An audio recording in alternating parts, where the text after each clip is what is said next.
Alex? Welcome back to another Boards and Bottles episode. It's game night. It is game night. I'm wearing like a tunic thing. Yeah, I don't know what's going on, man. I don't know. Well, if you've watched any of our episodes, you'll know that we're the Boards and Bottles guys, and this is not crazy for us, because we're wild and crazy guys. It's a little odd. So what we do here is we pair amazing drinks with phenomenal board games. Or better yet, better games, and then exciting drinks. Either which way. And drinks can make any game better. That's why we're doing this. Definitely. So we just ask that you like, subscribe, follow us on social media, and comment. We love comments. We live for the comments. Please do.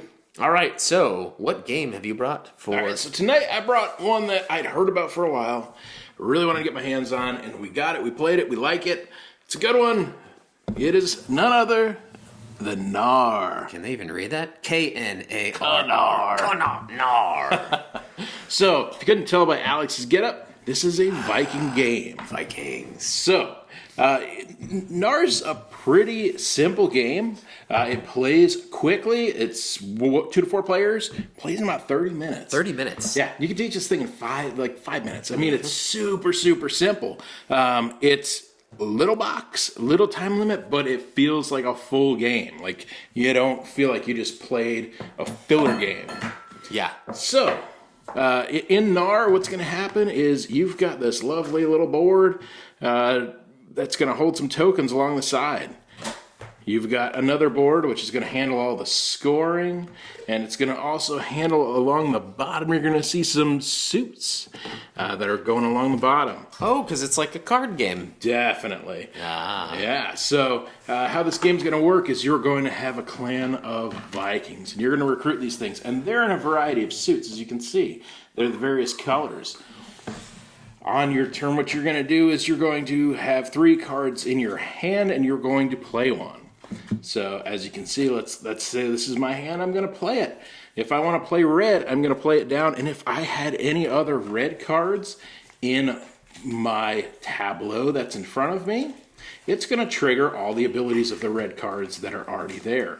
So, for example, because you're recruiting, right? Definitely. You're recruiting your Vikings. band of Vikings. So if I had these guys out and I just played this guy, what this means is I'm going to get 2 recruit tokens plus a victory point. When I play this card down, it activates everything in the red. So yeah, when you play this, what you're going to do is, see this little symbol here? It's a red suit. You're going to take whatever card is under this red. It could be a green, it could be a purple, whatever that is. That's going to come back into your hand, and you're always going to have a hand of 3. And that's why if there's a really exciting card at the bottom that you want, maybe you play something that's not as beneficial to hit all your abilities, Exactly. but you're about to get a really killer card for your combos. Exactly. Now, the other thing that we've got going on is, so as I showed with those red cards, sometimes you can get these recruit tokens. These recruit tokens are pretty cool. They're pretty versatile. You can use, one of the things that you can use them for is, if I played that red card and I've got a pull from the red, there might be a card in like blue that I really want. Like, I need that card in my hand. You could spend one of these recruit tokens to ignore kind of what column you're pulling from. You can spend that and take whatever card you want. So that makes it even better to get these recruit tokens. Brother. That's one cool item. So as your tableau is getting bigger and bigger and bigger, and it's filling up. You have all these people. What are you going to do with them? Exactly. So one of the things that you can do. You pillage. Exactly. So on your turn, you can recruit or you can explore. Yes. So when you explore, you're going to see you've got a variety of these looking Locations. cards. Yeah. And what you're going to want to do with these is, it's going to say you have to spend, I don't know if you can see those, but you've got to spend 2 yellow. Let's see if there's a better looking one. So this one's 2 red. You've got to spend 2 red warriors from your tableau, and then you can take this card. And you're going to get an immediate benefit here. This is a little bracelet. That's the other resource in the game. There's these helmets, and there's these silver bracelets. So you're going to get a silver bracelet for doing that, and then you're also going to place this thing. As I mentioned, you start off with this little board. You're going to place this up here, and see, it's got 3 columns that's starting to form at the top of that, of your boat. So you're going to be exploring. You're going to start exploring a lot, and you're going to eventually get to a point where you've got a bunch of columns. what can you do with those columns? You pay bounty to get more bounty. Exactly. So you can spend these silver bracelet tokens that you've accumulated, and what it's going to be is for the first silver bracelet you spend, you can do the first column. So victory point. For the second silver bracelet you spend, you can do the first 2 columns. And then if you spend 3 bracelets, you do the first, second, third. Yeah. So it's going to be a lot of abilities and a lot of things that are triggering throughout the game. One of the other items that we've got on here on this scoreboard is there is a reputation track on there. So, yeah. So on the beginning of your turn, you're going to start gaining victory points just for being the Viking with the most cred, which is kind of cool. You can get all the way up this track and get 5 victory points a turn. This game ends when somebody's at 40. So 5 is pretty significant. Especially if you're getting it every round. Yeah, you're getting every round for doing nothing. You're still taking your turn. You're still scoring victory points throughout your turn, and you're just getting 5 on top of it. Super, super cool. We play with our friend Brad, and he always maxes out this reputation track. And he almost wins. Yeah, I think he did win. He wins quite a bit with it. Yeah. It's one of the things where if you see somebody start going, you got to keep them in line. You got to keep them in check. Because if they get up there early, man, it's hard to stop them. So that's Knarr in a nutshell. One of the other cool things about this box, it comes with these artifact cards. Once you get good at the game, you can add one of these artifact cards to the game. You're gonna add 1 for the game. It tweaks a rule. It's something really cool. It just adds a little bit of variety to the game. Gives it a little bit more legs than just the base game. And a lot of game in a little box. Really dig it. What I love about this, Dan, is I have, I think, 4 other Viking games in my collection, but all of them are, hour-long, 2-hour-long. Yeah, they're event games. And yeah, exactly. And there's a lot going on in those games. Yep. There's so much, like you said, in this game, but it zips by to where you're almost like, I wish I had 5 more turns. Like, Yeah. I wish I had more time to play. Yep. And so that's the beauty of it, is you bring this to game night and you play 2 of them in a row. You're like, let's give it another go. Yeah. Let's give it another go. And another Exactly. go. And another go. And Yeah. then all of a sudden game night is you play that 6 times. Yep. But it's so much fun. And it is a light game, small box, so you can travel with it. Like all of it just makes it so much fun for me. Definitely, and it's they've really smoothed out a lot of the rough edges. So it's not one of those games where you're doing a lot of like, well, no, that works this way, but not when this happens. Like, no, the rules are pretty straightforward. You recruit or you explore. You put this card down and trigger everything. That's recruit. Explore, you're spending stuff and you're on your way. There's no edge cases. There's no weird fiddliness. It's been developed to the point where it is a solid game. It's straightforward and it's easy to audit. Some of us always feel like we have to audit certain games and gameplay. It's one of those that everybody can have silly fun. Yeah. Not think too hard about it. 100%. Yeah. Yeah, I mean, the worst thing that people don't remember is they're like, oh, man, I got 2 cards in my hand. Oh, did you take the one? No. Did you remember to draw a card? Yeah. Did you draw the one you were supposed to? That's the one we're usually waiting on. And then, whatever. I mean, every game here's got its wrinkles. That's one of ours. So, what are we going to pair with this little game? Mead.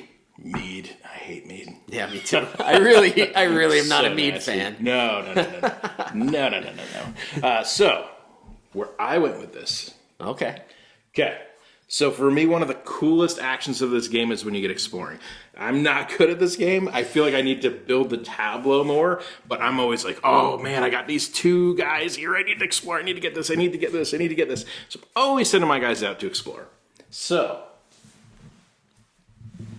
what I did for this pairing is I brought the Unibrow. Le fin du monde. La fin du monde.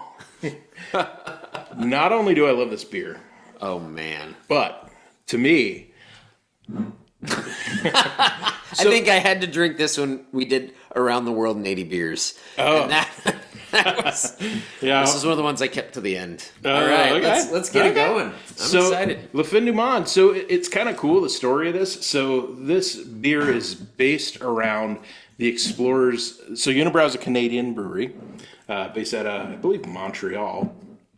And the story of this beer is that when explorers first discovered Canada, they thought it was the end of the world. La fin du monde. So I just imagine, like, as these Vikings are going out and exploring every new continent they encounter, they're saying, "Oh, we've reached the end of the world," because the world's flat back then. Yeah. And so, we're exploring to the ends of the earth in Knarr. I love it. Cheers. Cheers. That didn't clink very much, did it? No, it didn't.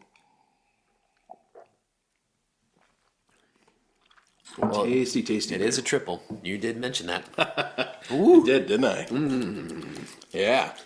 There's a lot going on in that one. There is. Yep. You know me and those high proofers. They start getting a little sickeningly sweet to me. But Yeah, it is on the sweeter side. What do we have on this? It's 9%, so it's okay. All right. Yeah. I feel like people would slam this down, and I want to have another. Yeah, I know. On we go. Onward. So it's something you can definitely drink out of a skull or a horn. Horn. I was banned from ever bringing a horn back. Yeah, I was going to say, you might want to look through some of our older episodes if you want to see some horn action. Experience. Alex got a little too Viking-y. I know. I wanted to. That's why this time I did not go with an ale. Okay. I went with whiskey. Oh. But a Viking whiskey at that. And what do I mean? Obviously, there is one distillery I think of when I think of Viking whiskey. Ah. And it's Scotch, I should say. And that's Highland Park in the Orkney Islands. Everybody knows now that Highland Park is definitely my favorite distillery. When we did our top 10 whiskeys of 2023, I mentioned this one at number 7 for me, and that is the Highland Park. Wait for it.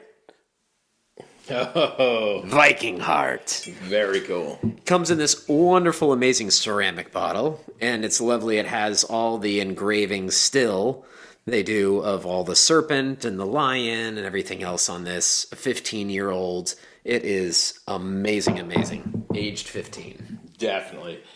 Let's get some of this action. And now, if you guys want to find out a little bit more about Highland Park, check out our first video. We hit up a bunch of Highland Park whiskey. You did talk a little bit about it in our year-end whiskey recap. Why don't you tell us a little bit about Highland Park and why it's got the Viking ties? So Highland Park is in the Orkney Islands, right? It's the northernmost distillery for Scotch, right? There's also Scapa, that's another distillery in the Orkney Islands, but this is the northernmost. So Highland Park's amazing. The Orkney Islands are one of the islands that was heavily colonized, right, by the Vikings. Mm-hmm. So they make the joke that you can't even put like a fork in the ground without hitting some UNESCO World Heritage site because there are so many on the island. There's only a few thousand people that live there. It's probably growing in Kirkwall and outside, because there are a lot of islands outside and around it and around the Orkney Island group. But it's just so great. And to me, what I love about it, even though you could call it Highlands or an island whiskey, is that you've got everything. You've got the smoky peatiness in theirs. You've got the Highland malts because they do a lot of sherries, like a lot of the Highlands do. You've got that wind-swept land that just brings in so much of the sea salt and everything. It's just so many of the flavors together. So you get the dark fruits and you get the smokiness and you get the saltiness and the caramely, and all of it comes together, and it's just a happy marriage every time for me. It is.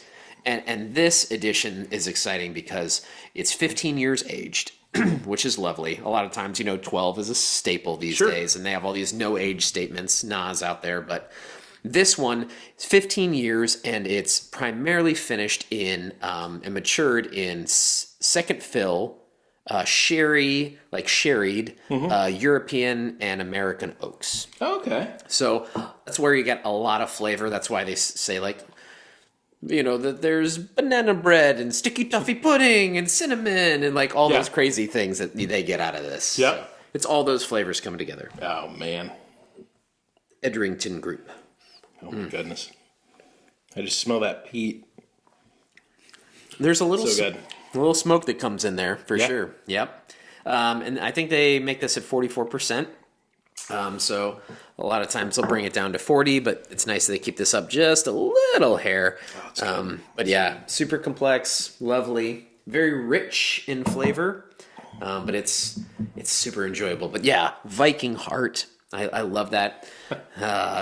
So it's a lot to me. This is a lot like their 12 in that, like, I got a lot of like grassy, the sea salt and honey, but it's also denser with the fruit flavors that you're mentioning. I think it's got more of that sherry influence, and it's so good. It so is good. so tasty. I mentioned that this is a campfire whiskey, not that it's cheap by any means. Right. Well over $100, but it is so tasty to have around a fire. Ceramic bottle, first of all, fun to have around a fire. So cool.